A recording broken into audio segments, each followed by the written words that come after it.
Good. So Parsha this week is Parsha Teitzay, which is one of the, I think it has the most mitzvot of all of the Parshiot, which gives me a lot of things to work with, which makes it nice, a lot to choose from. So I like to start, not in the beginning, we always start in the beginning, then we never get past there. So we're going to jump a little bit to the mitzvah of page 1050, which is the mitzvah of Shiluach Haken, as it's referred to. Shiluach Haken is page 1050, 1051, verse 6, sending the mother bird from the nest. Okay? So let's, Marty, you want to take off, start first in Hebrew? Ki karei? We have to give the Israelis a run for their money. Marta, you do some Hebrew this time. Okay, we're not talking about 6. Mm-hmm.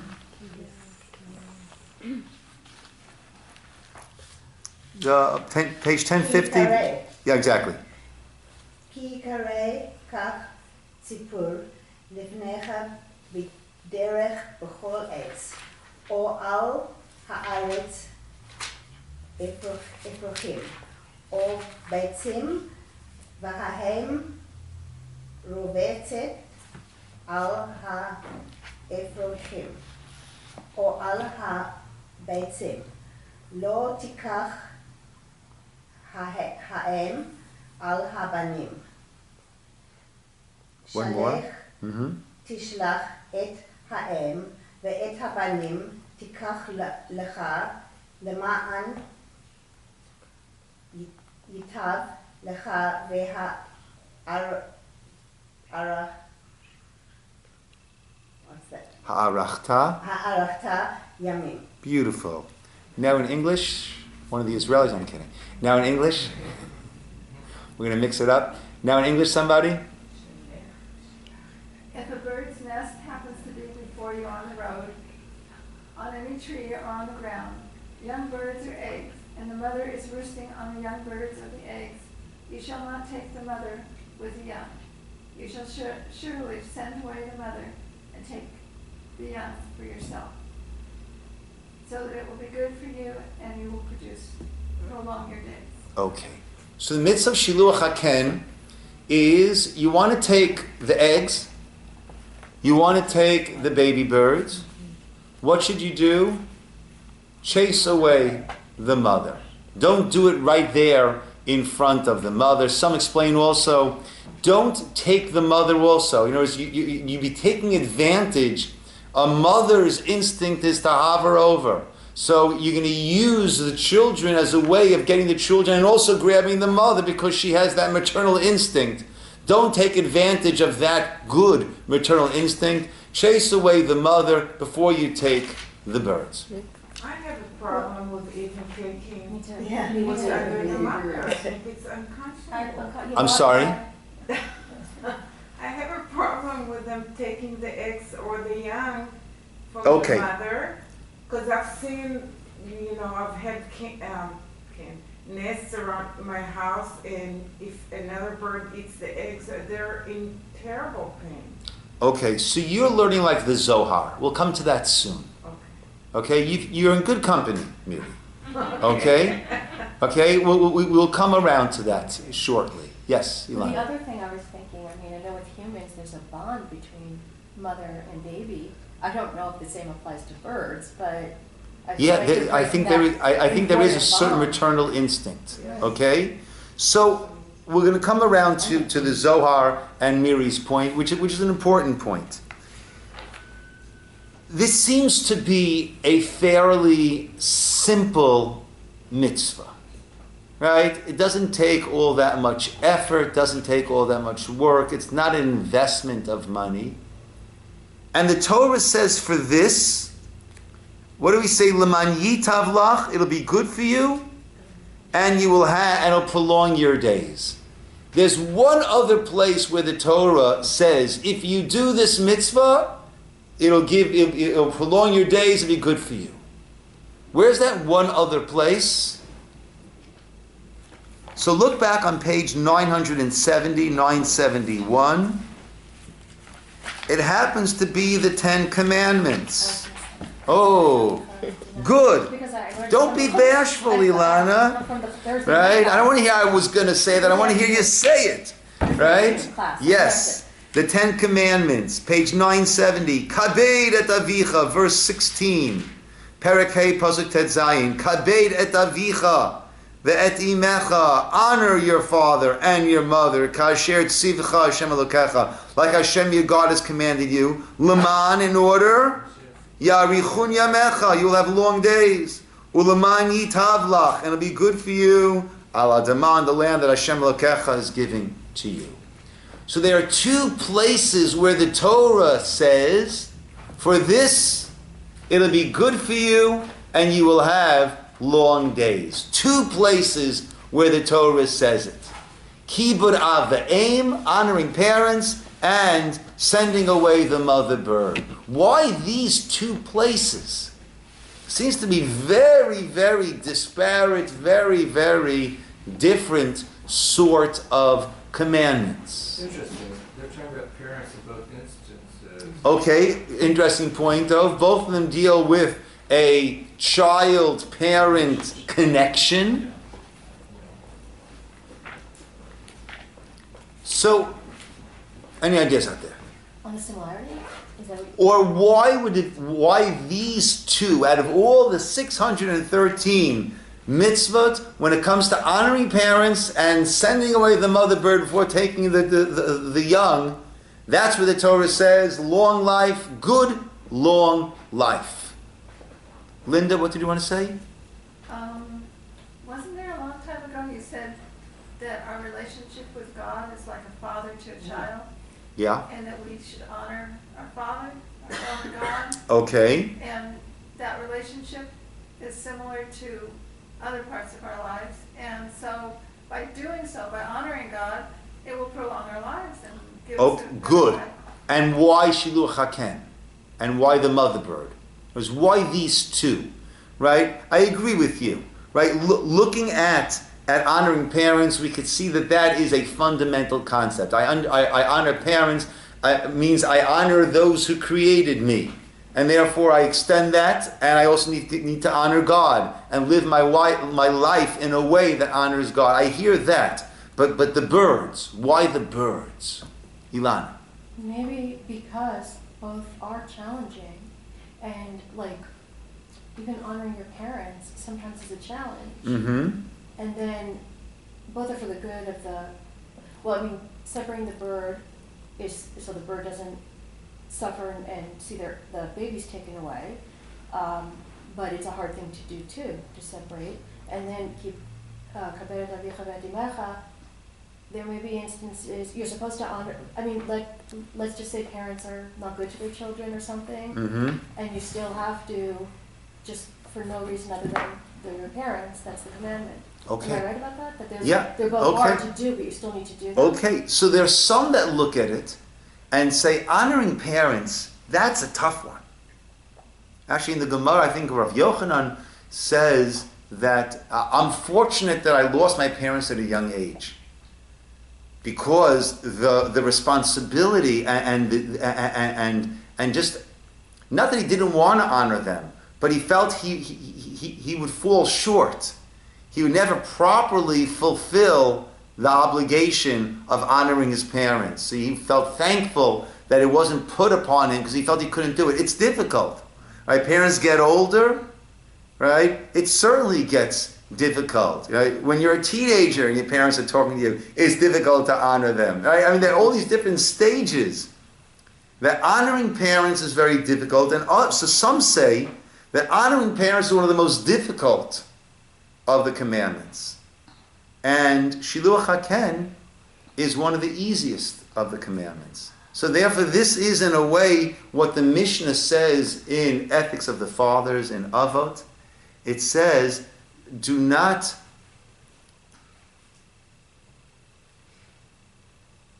connect to a difficult, a heavy mitzvah, the same, Alte mitzvot, kala beinecha, right? Don't allow a light mitzvah to be something that you push aside, disregard. because you don't understand the matan schar, the tremendous reward, the tremendous gains of each and every mitzvah. So it could be the Torah is telling us, right, one of the most difficult mitzvot, they'll be good for you in long life. One of the simplest mitzvot, good for you, long life. And everything in between. Yes, Linda. I'm not sure why you're making that easy. I have never tried, but it would seem to me that trying to get rid of the mother bird when she's got young or eggs is not easy. Okay, so I hear that, and I'll come back to Miri's point soon. I hear that. At the same time, honoring parents is, right, this is, so you do it. It takes a second, it takes 10 seconds, it takes a minute, right?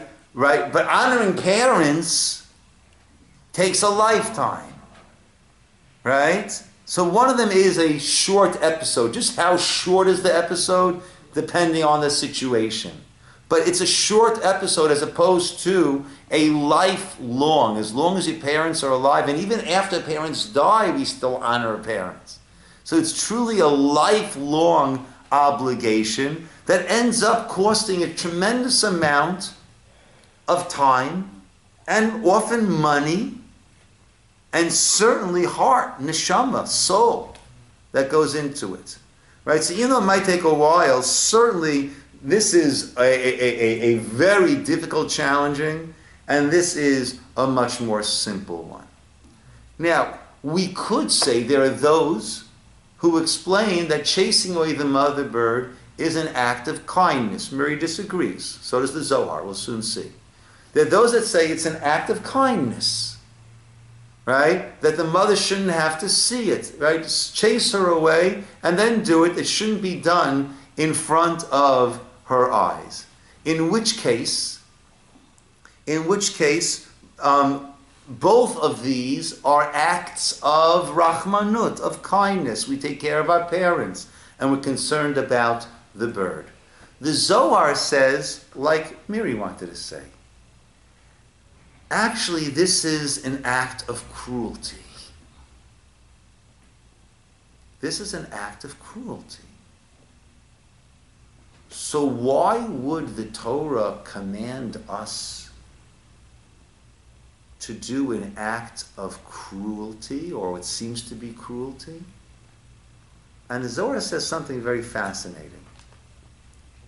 He says that this is a mitzvah that when the mother bird starts to wail and to chirp and to flap over the pain of her children being taken away, that is in effect a prayer, or more than a prayer, it is a very, very sharp comment that we're making to God. And we're saying, your children, we the Jewish people, your children have been taken away, have been banished from the land, have been smacked around in exile. Why aren't you crying and reacting like this mother bird? Bring us back home. Send us the redemption. Bring us back home. So in a way, it's an act of bringing out the pain of a mother as this sharp rejoinder to God. Saying, where are your tears? Why aren't you wailing? Why aren't you coming and bringing your children back? And according to this, very, very beautifully, the Vilna Gaon says, that is why these two mitzvot are the ones that give us this long life, this good life and long life. And this good long life means, right, not just, right, doesn't really necessarily mean in this world. It means in the eternal world. Right? The Talmud tells a story of a father who told his son, I want you to climb up the tree, chase away the mother bird, and bring down the eggs for me. So what was this boy doing? He was doing the 2 mitzvot for which you promised good long life. And he went and he did it and he died. He fell off and he died. The Gemara says that Acher, the great sage Elisha ben Nevuya, when he saw that, he rejected the God's involvement in this world. He went, as we said, off the derech.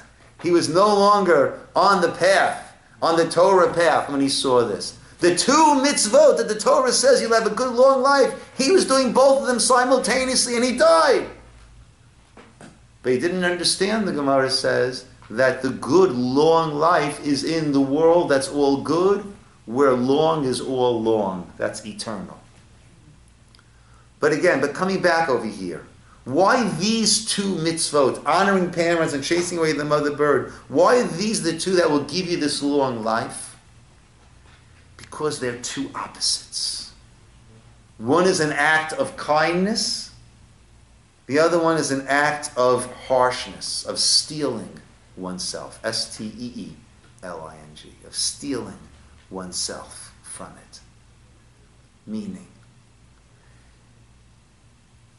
some of us have a tremendous tendency to be kind. So the kind mitzvot are easy for us to do. But the others, no, I'm not going to do that. Some of us tend more towards the discipline. So it's those that come naturally to us. But that mushy, huggy, lovey stuff, that doesn't work for us. All right, Frank gives an example. Some people love to have guests. I love having guests, meeting new people. The mitzvah of inviting guests, that's Gan Eden. That's the Garden of Eden for me. Other people are very shy. They really like their own space. For them, it's very, very difficult. Our mission in life is to serve Hashem, to do the mitzvot, not just with those that come naturally, comfortably to me, but to do the mitzvot that are a mitzvah as a commandment. To do those that also don't come so easily to me. And therefore the Torah gives us these 2 examples of the kind mitzvah and the harsher mitzvah. And if a person can do that, then they will have this eternity because they're not serving themselves. They're not simply doing that which is easy for themselves, but they're actually recognizing I'm living in God's world and I'm going to do that which God asks of me. Sometimes it's easy, sometimes it's difficult. A lot of these kids' books, a mitzvah is a good deed. Well, not necessarily. Right? I don't know if it's a good deed to eat matzah. Is that a good deed? My stomach doesn't think so. Right? Is that a good deed? I don't know. That's a good deed. A mitzvah is, there are 2 main meanings. The Hebrew meaning, mitzvah, means a commandment. Right? On another level, mitzvah comes from tzavita, tzevet, which is companionship. So a mitzvah is a way that we companion with God, that we connect to God.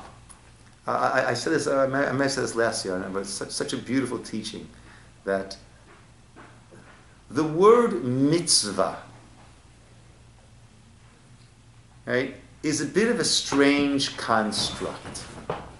There's a mitzaveh, there's the one who commands, and there's a mitzuvah, the one who is commanded.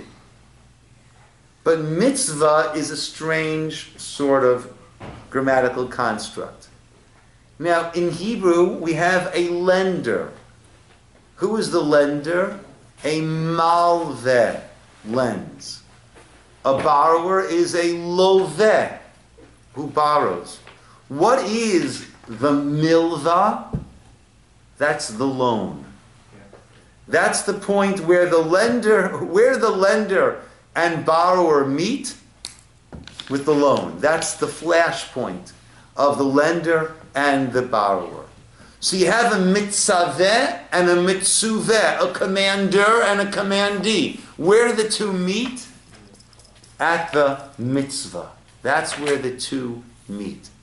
And I said at Shalashudis this week, that is contained, hinted to in the word mitzvah. That a mitzvah is that flashpoint, that connect point between the heavenly and the earthly, the spiritual and the physical, between us and God. That's contained in the word mitzvah. How is that? So God's name that is written in the Torah that we don't pronounce is the Yud, Hey, Vav, Hey. Look at the word mitzvah. Mem, Tzadi, Vav, Hey. Oh, interesting. So the last two letters of God's words, of God's name, Yud, Hey, Vav, then Hey, is the last two letters of the word mitzvah. Mem, Tzadi, Vav, Hey. How about Mem and Tzadi? That's not Yud, Hey. Well, in a way it sort of is. There's something called Atbash, which means like a reflection, right? A mirror image. The last letter, the first letter of the Aleph Beis is the Aleph. What's the last one? Taf. At, Aleph, Taf. Bet, second letter of the Aleph Bet. Shin, second to last.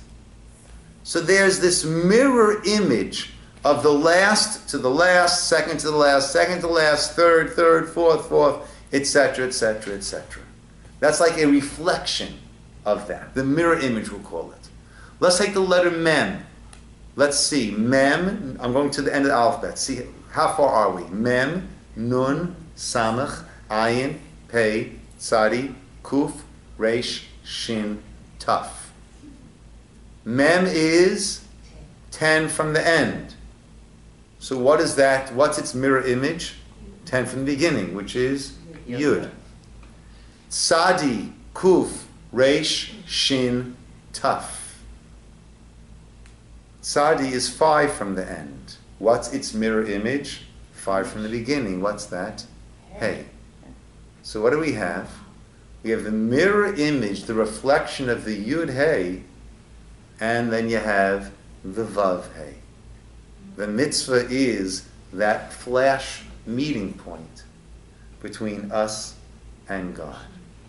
But we have that flash meeting point when I'm not doing that. I'm not only doing that which makes sense to me, that which resonates with me. If I'm only doing that which makes sense to me, then A, I'm serving myself more than I'm serving God.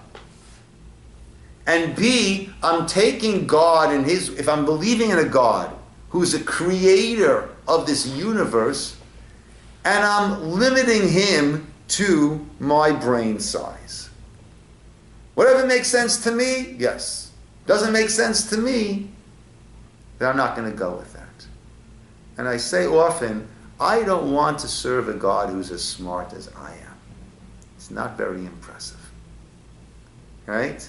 So the two examples that you have this long life are the kind mitzvah, honoring parents, and the harsher mitzvah, according to Miri and the Zohar, of Shiluach HaKen, and all in between, right? Meaning, right, by Avraham had his 10 tests.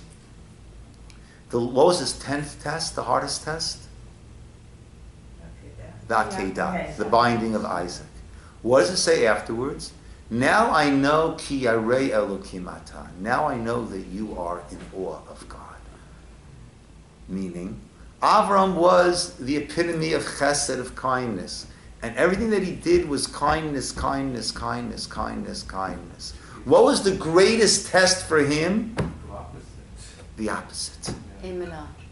I'm sorry? The hardest thing was to go ahead and be willing to do that which God had commanded to take his son up. He thought to sacrifice him. God never said to slaughter him. But God bring him up as a sacrifice.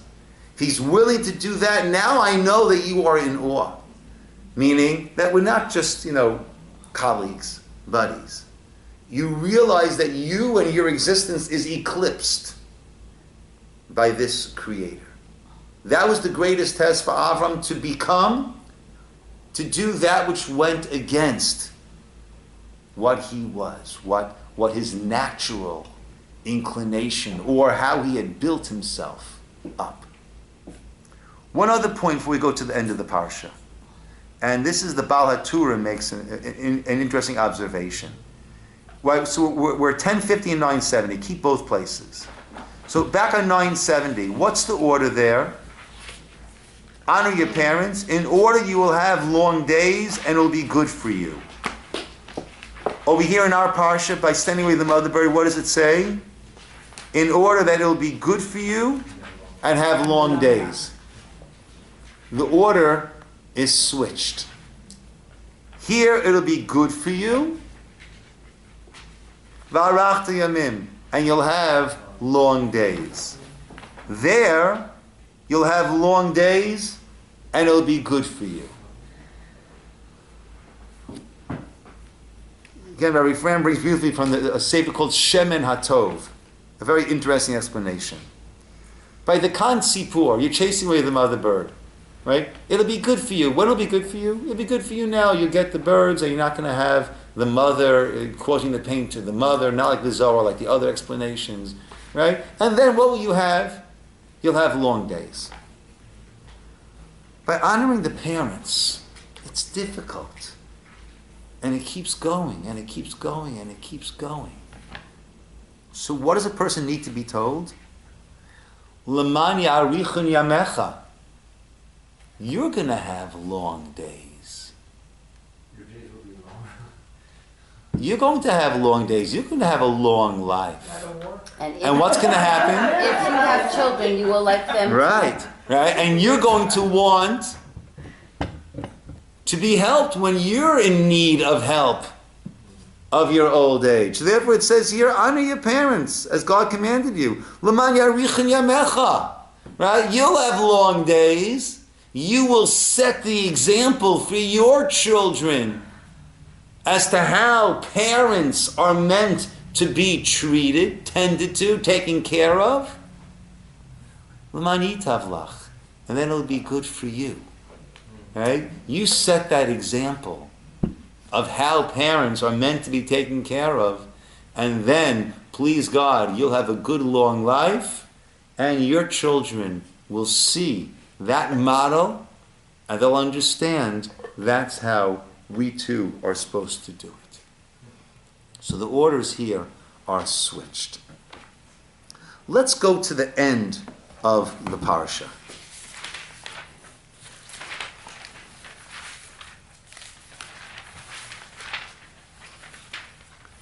Page 1064, 1065.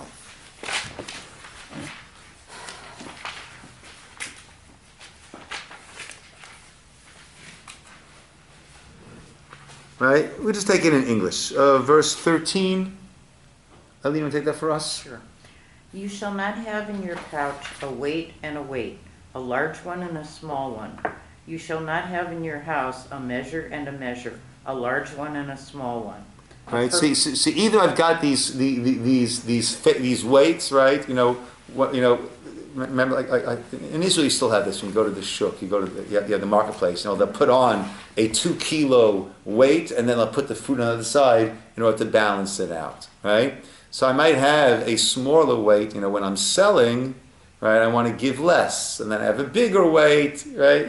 So I could play games with it, right? This is talking about deception, right? You should not have these different ones in your house. 15, continue, Eileen. Sure. A perfect and honest weight shall you have, a perfect and honest measure shall you have, so that your days shall be lengthened on the land that Hashem your God gives you. For an abomination of Hashem your God are all who do this, all who act corruptly. Right? So actually we call it a to'eva, right? An abomination. Right? You know, this deception, right, is an abomination. And then the very next thing on page 1066, the last three verses are Zachor et asher asalacha Amalek baderech.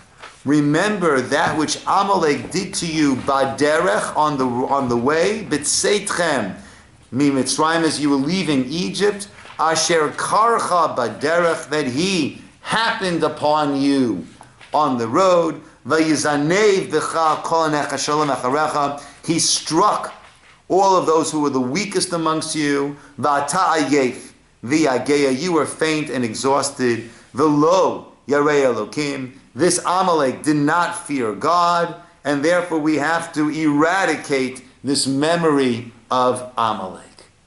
What is the connection between weights and Amalek? So Rashi says, those can follow in the Hebrew, on page 1066, the very bottom there in the Hebrew, Zechor, Rashi, Yud Zayin, Et Asher Asalecha, Im Shikarta B'midot, Uv'mishkalot.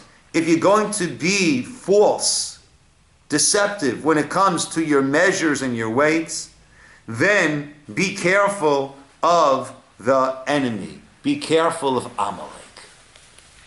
What is the connection between honest weights and Amalek? So, let me come around a little bit more and then we'll take that. So, Amalek, Asher Karcha Baderech, they happened upon you on the road. Right? Also Megillat Esther. Mordechai told Esther all that had karahu, all that had happened. That was Haman, who was Agagi, from Agag, the king of Amalek. Amalek has a mindset. Represents a mindset that is the antithesis of what we are all about. Amalek is karcha. Things just happen. Coincidence. Good luck. Bad luck. Things just happen. What they do is they separate God from this world. You know, there's the spirituality. You know, we go to services in synagogue and temple on Friday night or on Saturday, or we go to church on Sunday, or we go to mosque on Friday, right? But it's very compartmentalized. You know, that's my religious time. But besides that, I do what I do. I do what I do. There is not that bringing, you know, like we said, the mitzvah, the Mansadi and the Vavhei, that flashpoint, there is not that meeting of heaven and earth. But is that not accountability? I'm sorry? Is that not the accountability? What do you mean, Mother? Meaning that we have to be accountable for what we do. Constantly. And we can't separate our accountability Exactly. from our... Exactly. From our, We can't compartmentalize. I need to be a person who's living in God's world when I'm in the store, when I'm in my office, when I'm in my home, when I'm in the shul, wherever I am. Right? Granted, there are certain places where we come to focus on our relationship with God, where we come here for davening, but that is meant to affect everything that we do. I've mentioned, I think I've mentioned this class, I don't know why I mentioned what class anymore, right? But a conversation that I had with a fellow who was converting. And he had acted very harshly and very roughly on one of his workers. And he came to me afterwards and he was all upset. And he said, Rabbi, I understand that, I'm learning about this law of kashrut and that law of kosher and that law. But what's it all worth if I'm going to go and slam, this guy working for me? I destroyed the guy. And I said to him, you're 100% right. And you're missing the boat. You're 100% right.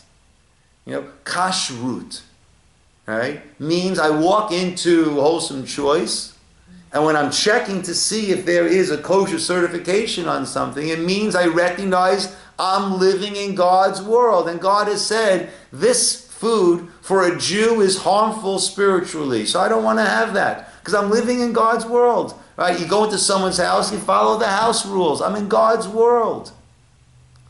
So every mitzvah is meant to give me this sense of tzavita, this sense of companionship, of connection, of feeling that connection.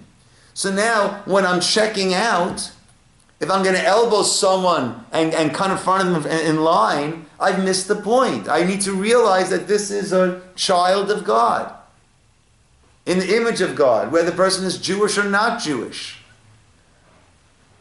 And then when I go to work, and I have someone's working for me who's not doing their job, I need to call them in. I need to speak to them. But I need to speak to them in the way that I would speak to a child of God. I need to speak to them in the way that God is there watching how I'm speaking to his child. And I might need to tell the person, you can't work here anymore. But how do I do that? Do I do it in a way that undermines the person and leaves them shattered? Or do I do it in a way that lifts them up? I mentioned, we had this conversation came in a different class, that one of the head of the yeshiva that I was teaching at in Israel was Rabbi Yehuda Mandelkorn, Zichrono Livracha, blessed memory. When he would have to ask a guy to leave the yeshiva, he would never kick a guy out. You don't kick someone out. No one's kicking. You don't throw someone out. No one's being thrown. Garbage gets thrown out. A human being doesn't get kicked and doesn't get thrown, but he might be asked to leave because his behavior is such that there's a responsibility to the other students and to the parents of the other students. And if these are the things that this person is doing, he can't remain there in the dormitory, in the yeshiva. So you'd say, I'm sorry, you need to leave. But I'm sure you need a place to stay until you find another yeshiva. So you come and sleep in my house. That's having to ask someone to leave, but recognizing that this is at Tselem Elokim, this is in the image of God. And one of the boys from my years of teaching that I'm close to until this day is a guy who was let's say he was a budding horticulturist. But this is, that which has become legal here in California was not legal in Israel. But he was trying to grow some of that in his dorm room. I'm sure for medicinal purposes. Californians. Only for medicinal purposes. I remember listening on the radio, and they were interviewing someone who was going to get his marijuana for medicinal purposes, and they asked them, so, tell me about the medicinal purposes. Well, after a long day, I'm really, really tense. So I need to medicinally calm down with some medicinal, right? So he too was interested in medicinal purposes only, I'm sure, right? But the yeshiva was not all that understanding of that. So he had to leave the dormitory. So what did he do? He moved into my house. And he stayed by me for about a week or so until he was able to move back to the dormitory. I'm actually surprised. I think with the use of marijuana, he could have probably gotten closer. Yeah. To God. Yeah. Some say it works. I don't know. Right? But when you do it in such a way, it builds a relationship. So I said to this man, to this person, this boy, yeah, you are missing the point. If you're just doing these things and not creating that relationship, that connection, that sense of feeling, that sense of closeness, which then spills over into all your other interactions, then yes, you are missing the point. And refocus and understand what these things are about. Amalek is all about that disconnect. That disconnect. I was in Israel, we went to Yad Vashem, and I didn't see the quote. I remember in the old Yad Vashem, I remember exactly where this quote was, and it always hit me like a ton of bricks. I didn't see it though. Yad Vashem has been redone in an incredible way.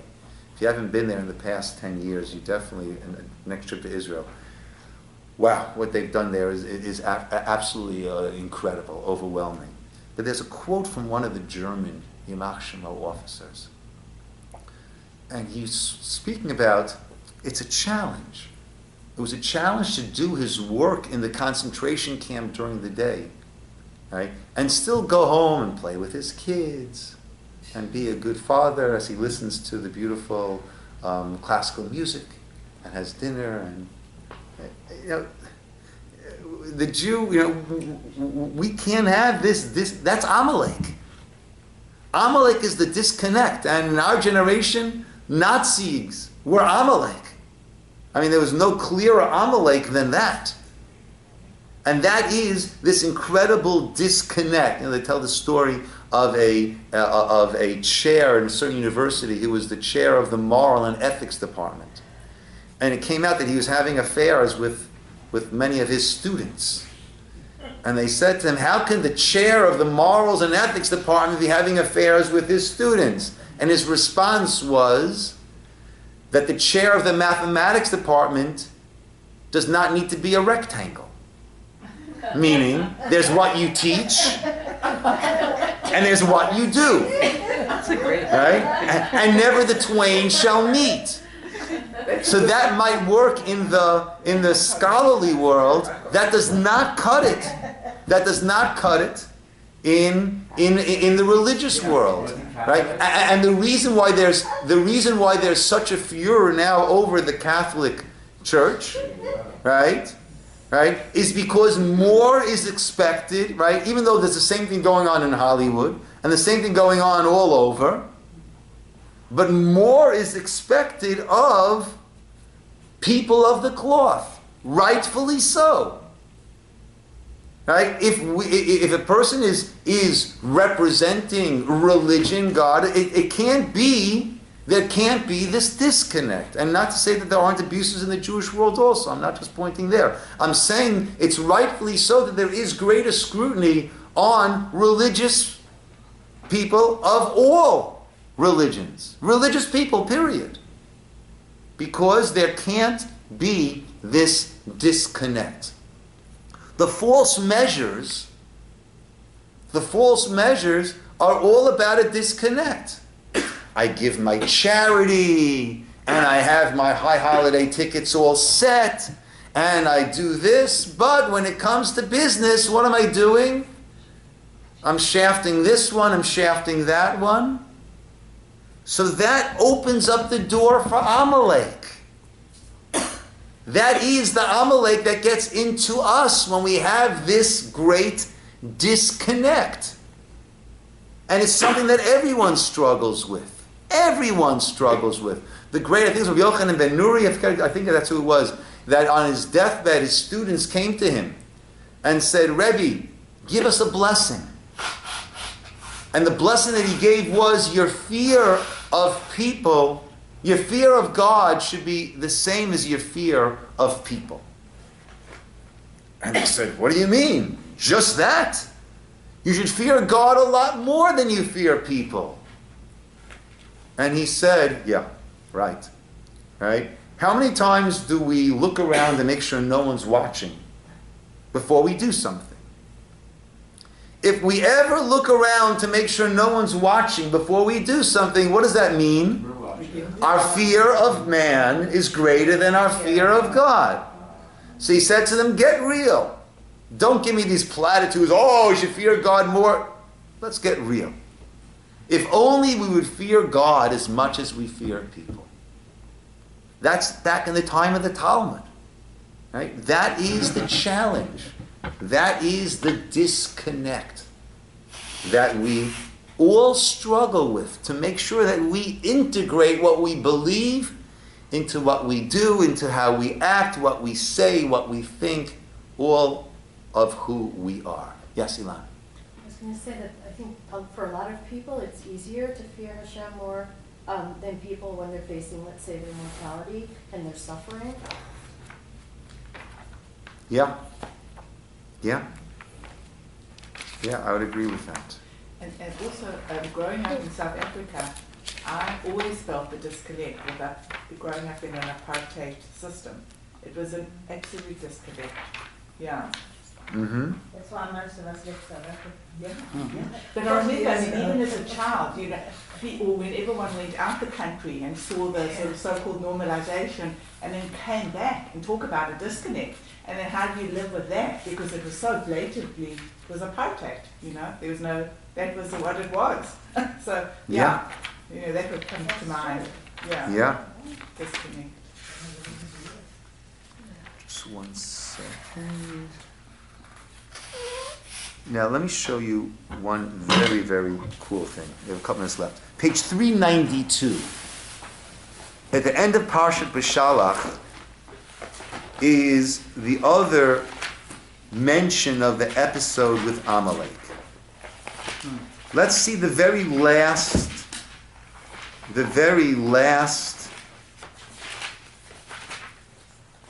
pasuk there. Page 392, 393, but we need it in Hebrew. Vayomer, and he said about Amalek, Ki yad